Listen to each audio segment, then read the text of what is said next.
பாப்பாவுக்கு சளி பிடிச்சிக்கிட்டு இருமுது, அதுக்கு மருந்து இந்த கற்பூரவள்ளி, துளசி, அஞ்சலை வச்சு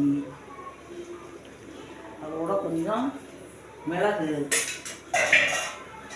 அதோட கொஞ்சம் மிளகு, 2 ஜீரகம்,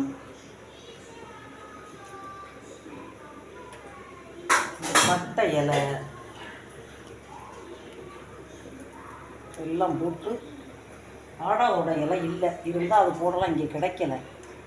அதனால் ஆடாதோட எல்லாம் போட்டு நல்லா கொதிக்க வச்சுட்டு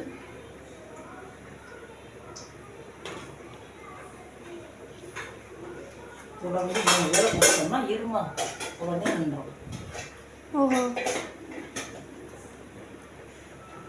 நல்லா கொதிக்கணும். கொதி வந்தோடனே இறக்கி வச்சுட்டு அதை ஊற்றி வடிகட்டி கொஞ்சம் தேன் விட்டு பாப்பாவை கொடுத்தோம்னா இருமல் உடனே நின்றோம்.